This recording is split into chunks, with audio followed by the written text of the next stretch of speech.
The scream shattered everything. Sarah dropped the phone mid-call. It clattered to the tile floor, forgotten, as she sprinted through the kitchen, dodging the swinging chair she'd just pushed out minutes earlier. Her heart pounded louder than her bare feet slapping against the cold linoleum. She'd only stepped inside for a moment. One call. That's all it was supposed to be. The back door slammed open, and then time stopped. There, in the bright April sun of the backyard, her 5-year-old daughter, Emma, was being dragged across the grass. Not by a stranger, not by an animal in attack, but by Apollo, their massive German shepherd. His jaws were clamped onto Emma's overalls, his muscles taut with determination. He pulled with brutal force, her small body scraping across the lawn. Her arms flailed. Her mouth was open in a silent scream. Sarah's body moved before her brain could catch up. "Emma," she cried, her voice cracking with sheer terror. 1,000 memories crashed through her at once. The shelter worker's warning. Michael's angry voice echoing over the phone. "Are you trying to put our daughter in danger?" The look her neighbors gave when Apollo walked past. Wary, distrustful. He had a past. She knew that. But for 3 months, he'd been nothing but gentle. Not now. Now he looked like a predator. She hit the grass, running heart, clawing at her chest, reaching for her daughter. Please, God, please no. And then something flickered in her vision. Not in front of her, but behind Emma. Coiled beneath the old oak tree. It was thick, patterned, sun-warmed and alive. A snake. She skidded to a halt, frozen between horror and realization. Apollo wasn't attacking. He was protecting. Sarah's mind reeled. The snake, its diamond-patterned scales, gleaming in the sun, lay coiled exactly where Emma had been playing moments ago. It didn't move. Not yet. But its head was raised, tongue flicking. Watching. And Apollo, still gripping Emma's overalls with surgical precision, was pulling her away from it, step by frantic step. "Let go," Sarah cried, unsure if she was shouting at the dog, the fear, or the entire world unraveling around her. Apollo didn't growl, didn't snap. His movements were desperate, not violent. His eyes met hers for one fractured second, wide, wild, focused. And then he released Emma. Just as the snake struck, time collapsed into sound, a sharp yelp, high and guttural. Sarah screamed, lunging forward, as Apollo twisted, intercepting the strike with his foreleg. The snake recoiled instantly, retreating into a knot of roots under the oak. Apollo turned, once staggered, and collapsed. For a moment all was still. Then Sarah dropped to her knees beside him. Foam had begun to form at the corners of his mouth. His breathing shallow, strained. Emma stood a few feet away, hands trembling, tears streaming silently down her cheeks. "He saved me," she whispered, her voice so soft it nearly disappeared. "Mommy, is he gonna die?" Sarah pressed her hand against Apollo's chest. It was rising. Barely. No, she lied. "We're going to help him." But her hands were shaking, because she'd seen snake bites before. And she knew this wasn't a scratch. This was venom. And every second counted. She looked at Emma, at Apollo, at the house, and in her gut, something twisted. She had no backup, no sitter, no time, and no one believed in Apollo, except the little girl he had just saved with his life. "Sweetheart, I need you to help me," Sarah said, forcing calm into her voice, though her stomach churned. Emma nodded, wiping her face. "What do I do?" "Get Apollo's blue blanket from his bed. Fast." As Emma ran, Sarah turned to Apollo. His breaths came shallow and fast. His body had begun to twitch, the venom moving faster than her thoughts. She had to lift him somehow. 90 pounds of unresponsive muscle. Emma returned, holding the blanket with both hands like a lifeline. Sarah spread it beside Apollo, then rolled him onto it, as gently as she could. He whimpered once, just once, but it was enough to nearly break her. "Hold the corner, baby," she said. Together they dragged him inch by inch across the grass. That's when a voice called out, "Need a hand?" Sarah looked up. Her neighbor Tom was at the gate. He didn't wait for permission, just jogged over and grabbed the other side of the blanket. Together they got Apollo into the back of Sarah's SUV. "I heard what happened," Tom said, breathless. Mrs. Peterson saw. Words spreading. "He saved her, didn't he?" Sarah could only nod, throat too tight for words. She buckled Emma into the front seat.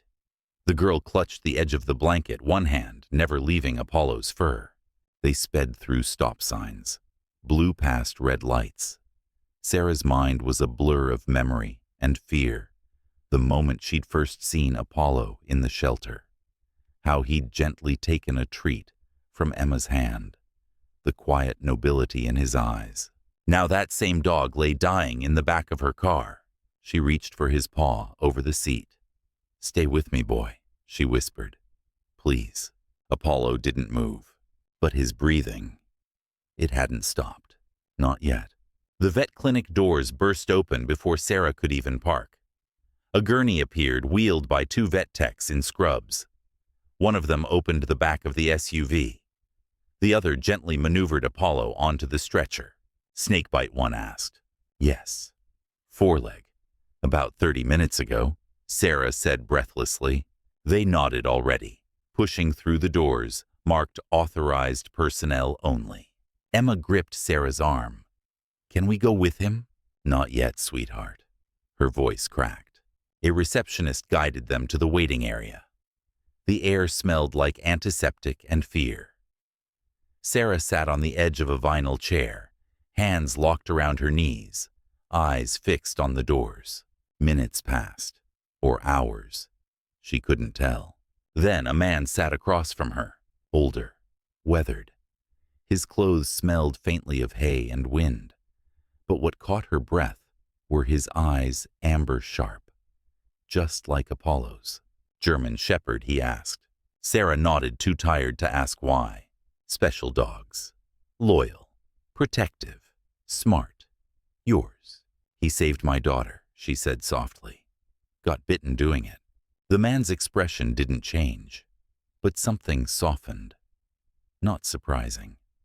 That's what they're bred for. It's in their blood. Before she could ask what he meant, the vet appeared. A woman in scrubs, dark circles under her eyes, approached them. "Mrs. Mitchell." "I'm Dr. Patel. We've stabilized him for now. He's received the anti-venom, but his vitals are weak. The next 24 hours are critical." Sarah's breath caught. "You got him here quickly. That helps. But snake venom, it works fast, especially on dogs." "Can I see him?" she asked. For a moment. "He's sedated. But your voice, your scent, it might help." Sarah stood but glanced down at Emma. "Come on," she said gently. "Let's go tell him he's not alone." As they followed the vet down the hall, the man with amber eyes stayed seated, watching, not saying a word. But something in the way he looked at them said this wasn't the last time they'd meet. By the time Sarah and Emma returned home, Oak Ridge was already buzzing. The phone began ringing the moment she stepped through the door. Texts poured in from neighbors she barely knew, asking if Emma was okay. Parents from kindergarten offered meals, help, and prayer emojis. And then came the message that stopped her in her tracks. "We started a fundraiser," Mrs. Peterson had typed. Sarah blinked. Mrs. Peterson, the same woman who once led a petition to have Apollo removed from the neighborhood, was now organizing a donation drive. When Sarah opened the link, it had already raised over $2,000. The town, it seemed, was choosing sides. Michael's messages, however, were panicked and blunt. "Heard Emma's in the hospital. What happened? Call me now." She called. He answered on the first ring. "What the hell happened, Sarah?" His voice was tight, furious. "I get a call saying your rescue dog attacked our daughter." "She's fine," Sarah interrupted, keeping her voice steady. Apollo didn't attack her. He saved her. She explained everything. The snake, the dragging, the bite. Michael's silence was long. Finally, he said, "I'm coming over." When he arrived 3 hours later, he looked exhausted, dark-eyed, rumpled. The second he stepped through the door, he beelined to Emma, who had finally fallen asleep on the couch. He knelt beside her and stroked her hair. "She really is okay." "Not a scratch," Sarah said. Michael sat back on his heels. "Tell me everything." Again. So she did. And when she was done, he leaned back, arms crossed, eyes narrowed. "You left her alone with that dog." "I left her with Apollo," she shot back sharper than she meant. "And thank God I did. Or we'd be planning a funeral right now." His reply was cut short by a knock at the door. Sarah opened it and froze. It was the man from the clinic, the one with amber eyes. "Mrs. Mitchell," he said, voice low and calm, "I believe you have my brother's dog." The living room seemed to shrink. Sarah stared. Michael stood up behind her, protective. The stranger, tired, kind-eyed, held a thick envelope in one hand. "My name is James Reed," he said quietly. "Apollo was my brother's dog. My brother, Daniel. He wasn't well. I tried to intervene too late. When I heard about a German shepherd saving a child from a snake, I had a feeling." Sarah's throat tightened. "He abused Apollo." James nodded. "Yes. Broke him in ways that still haunt me. But Apollo, he was bred from a line of protectors. His father was a police K9, his mother a therapy dog. He was never meant to be Daniel's." He handed Sarah the envelope. "These are Apollo's original training records, medical history, lineage. Proof that what he did for your daughter wasn't chance. It's who he is." Michael stepped forward and took the file. He scanned the documents with a furrowed brow. "These are legitimate." "He was excelling in his training," James added, "until my brother stole him under false pretenses. PTSD papers forged. By the time I found him, Apollo had vanished into the system." Sarah swallowed. "Why are you here?" "To help. Not to take him back." James met her eyes. "Apollo found his family. I just wanted you to have the truth." The tension lifted slightly, replaced by something heavier, understanding. Then Sarah's phone rang. It was Dr. Patel. She answered on instinct, her heart in her throat. "Apollo's reacting badly to the anti-venom," the vet said, tone careful. "He's stable, but it's touch and go. The next hours are crucial." Sarah nodded, mute. As she ended the call, the three adults stood in silence. Michael glanced at the open file. James folded his hands, and Sarah looked toward the couch where Emma still slept, curled beneath a blanket. That dog had changed everything, and now they might lose him. Outside, the community stirred. A town hall meeting had just been announced. On the agenda, dangerous breeds in residential neighborhoods. By morning, the quiet of Oak Ridge had given way to divided whispers. Some called Apollo a hero, others a liability. The mayor's office issued a formal statement. The local news picked up the story, and online debate raged beneath headlines like "Dog saves child from snake, but should he have been there at all?" Sarah barely slept. Emma clung to her every moment. "Is Apollo coming home today?" she asked. Sarah could only kneel and whisper, "We hope so." Michael stayed. He hovered protectively, but less combative than before. The training records James had shared had clearly shaken something loose. He was police dog material. Michael had asked again, late that night, flipping through the envelope's contents. James nodded. Not a washout, a near graduate, highly responsive, intelligent, loyal. But trauma changes everything. Sarah looked up, and yet he still protected her. James sighed. Because that's who he is. Abused or not, he remembered. The next morning brought another surprise. Dr. Reynolds, their once disapproving neighbor, and the man who'd spearheaded the anti-dangerous dog petition, showed up on their porch.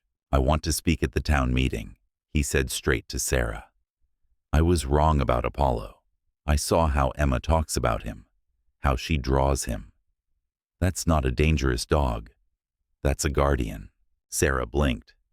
"You want to speak for him?" "I was a doctor for 40 years, Reynolds replied. "I'm used to changing my mind when the evidence says I should." That afternoon, the town hall gathered. Council members lined up with pre-written speeches, and Sarah flanked by James, and Michael walked in, holding Emma's hand. Emma wore her yellow dress and a paper pin she'd made herself Apollo's friend. The room was full, standing room only. On one side, neighbors demanding tighter breed restrictions. On the other, people who now saw Apollo as something more. When Sarah sat down in the front row, she felt the weight of it all pressing down. Her decisions, her guilt, her hope, and the question no one dared ask aloud. What if he didn't make it? The mayor cleared his throat. "We begin with public safety concerns related to animal aggression." But for Sarah, it wasn't just policy. It was personal. The microphone screeched as Councilwoman Harris took the podium. Her pearls caught the light as she leaned forward, voice smooth, words sharp. "We cannot ignore what happened," she said. "A 5-year-old child was dragged by a rescue dog with a history of abuse. We are grateful she's unharmed, but must we wait for tragedy to strike before acting?" She never mentioned the snake, not once. Sarah's jaw clenched.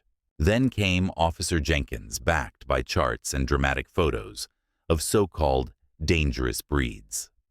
One of them was Apollo's shelter intake picture, staring stoically from a kennel, now weaponized as proof. "This dog had aggression on file," Jenkins said, "and yet was placed with a child." The room murmured. Michael stood, but Sarah tugged his arm. "Not yet," she whispered. The door opened at the back of the hall. It was Dr. Reynolds leading Emma. Gasps rippled through the room as the little girl walked to the front, yellow dress swaying. She climbed onto the platform, the mayor looking utterly unsure how to stop her. "My name is Emma," she said into the mic, "and I'm 5. Apollo is my dog. He saved me." Silence.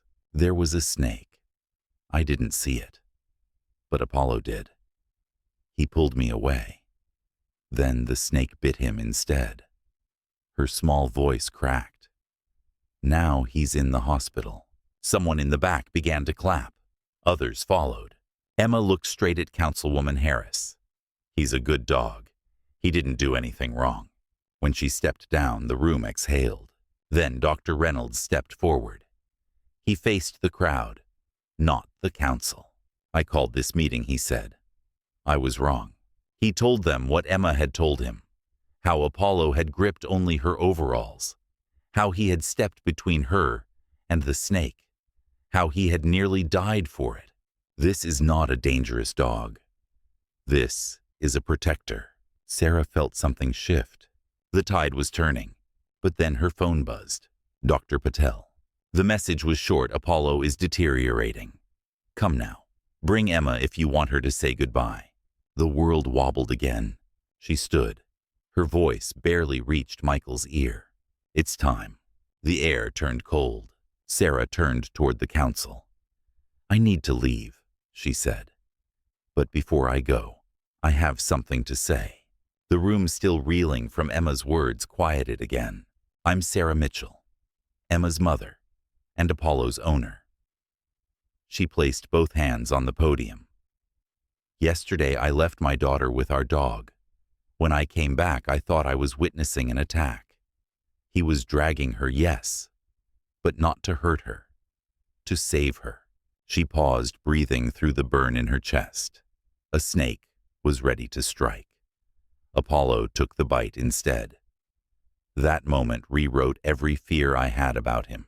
James stepped forward and passed out Apollo's training documents to the council. "He was bred for protection," Sarah continued. "He was trained for it. My dog didn't act on instinct. He acted on purpose." Murmurs moved like wind through the room.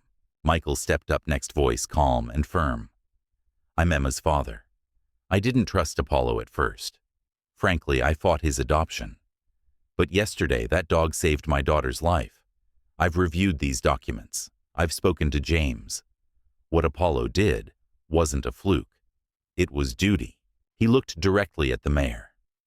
Any policy that bans dogs like Apollo isn't about safety. It's about fear. Councilwoman Harris rose again, clearly unsettled. Let's not lose sight of the broader issue. Large breeds, especially those with a trauma history, are unpredictable. We can't legislate exceptions based on emotional appeals. That's when the clinic doors swung open. Dr. Patel entered still in scrubs, her eyes sunken but fierce.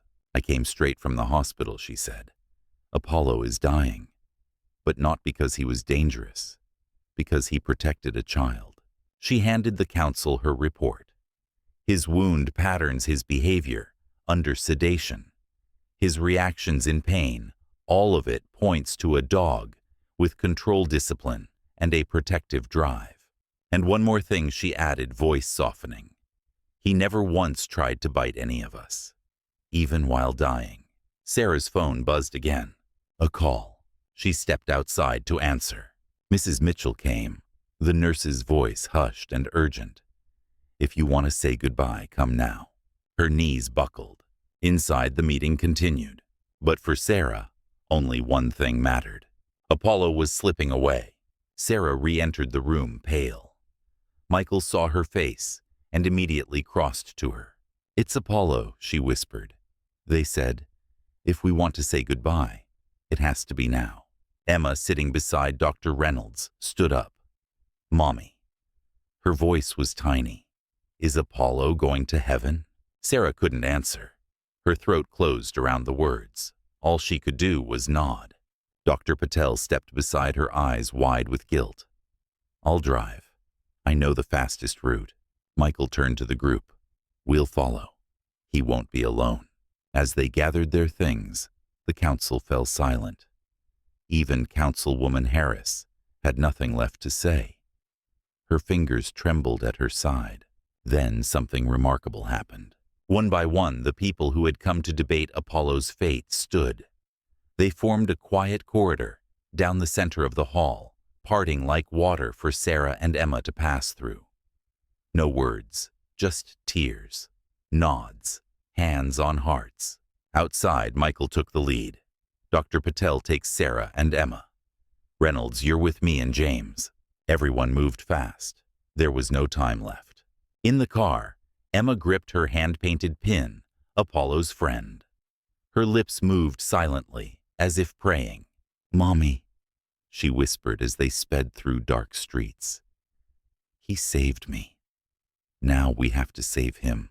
Sarah kissed the top of her head, voice breaking. We're going to try, with everything we have. The fluorescent lights of the emergency veterinary hospital painted everything in sickly blue. They rushed through the doors, a silent army of hope and fear. The night nurse, recognizing the group, led them quickly to a private room. He's in ICU, she said, voice low. He's fighting, but barely. Dr. Patel crouched beside Emma. Want to draw him something? It might help? Emma nodded and took a crayon and pad from her coat pocket. While the little girl drew quietly at the table, the nurse leaned close to the adults. His kidneys are failing. He's on oxygen. Blood pressure's crashing. There's not much more we can do, but he's hanging on. Sarah's legs nearly gave out. Michael caught her. Can we see him? Sarah asked. Yes, the nurse said, but it won't be easy. The ICU was quiet. Too quiet. Sarah stepped through the glass door first, her breath catching. Apollo lay motionless on a padded table. His chest rose in shallow, uneven lifts. An oxygen mask covered his muzzle. IVs snaked from his foreleg. Beeping monitors formed a mechanical heartbeat around him, cold, relentless. But what shattered her was his eyes. They opened as she approached, glazed, struggling to focus, but alive. Hey, boy, she whispered, kneeling at his side. We're here. Emma stood in the doorway, frozen. That's not Apollo, she whispered, voice full of heartbreak. He looks gone. Sarah turned. It is him. He's just really sick, but he still knows us. Emma stepped forward. Her tiny hand reached out trembling and touched his ear. "Hi, buddy," she whispered. "I made you a picture." She held up the drawing, a stick figure of herself, beside a big dog under a bright yellow sun. "That's you. Saving me." Apollo's ear twitched. The nurse smiled. "He hears you." Dr. Hoffman, a kind-faced man with silver glasses, joined them. "You must be the Mitchells. He's been fighting. And I mean that literally. This dog's will to live is stronger than most I've seen." Michael stepped in quietly. James stood behind him, hat in hand, eyes lowered. "Is there anything else we can do?" Sarah asked. Dr. Hoffman sighed. "We've done everything medically possible. It's up to him now." Emma climbed onto the bench beside Apollo. "He's not done. He's my hero. Heroes don't give up." Apollo blinked, slowly, and then for just a second, his tail moved. A weak but unmistakable wag. Gasps filled the room. Dr. Hoffman checked the monitor. Heart rate stabilizing. "That's unexpected." Sarah placed her hand gently over Apollo's paw. "He just needed us here." Dr. Patel stepped forward, and he needed her voice. The machines kept beeping. Emma leaned in closer. "You saved me, Apollo.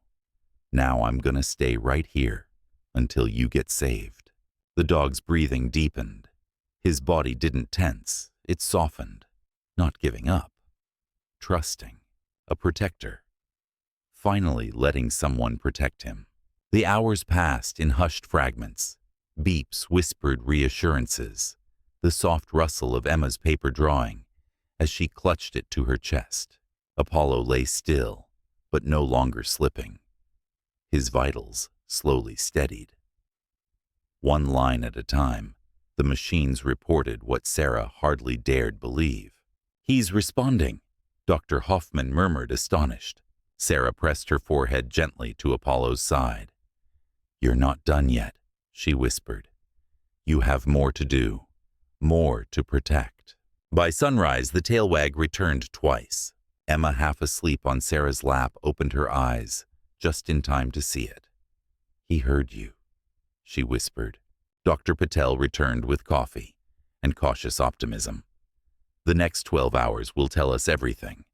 But I think he's turning a corner." Later that morning, Sarah stepped out to take a call. It was Mayor Wilson. "I heard about Apollo," he said, voice surprisingly soft. "No matter what the outcome, what he did can't be ignored." He hesitated. "We're rewriting the ordinance proposal. There's no vote, no ban. If Apollo makes it, he'll stay." Sarah closed her eyes, overwhelmed. "Thank you," she said quietly. Back in the ICU, Dr. Reynolds leaned near Apollo and scratched behind his ear. "You changed a lot of minds, old boy." By midday, Apollo lifted his head. Just an inch, but enough. Enough to meet Emma's gaze. Enough for her to giggle through tears. "See, Mommy," she whispered. "Told you. Heroes don't give up." The room held its breath. And then, slow and wobbly, Apollo licked Emma's hand. Michael choked on a quiet laugh. James wiped his eyes. Sarah fell to her knees beside him, pressing her cheek into his fur. "Welcome back." Outside the ICU window, the town gathered in quiet vigil. Neighbors, strangers, kids with handmade signs. One read, "Thank you, Apollo." And inside, a little girl sat beside her best friend, the scarred, misunderstood protector who had almost been discarded, who almost died, a villain. Instead, he lived as a hero. And in the silence of that hospital room, with Emma's drawing taped gently to the wall, the only sound that mattered was the steady beep. Beep. Beep of a second chance taking root.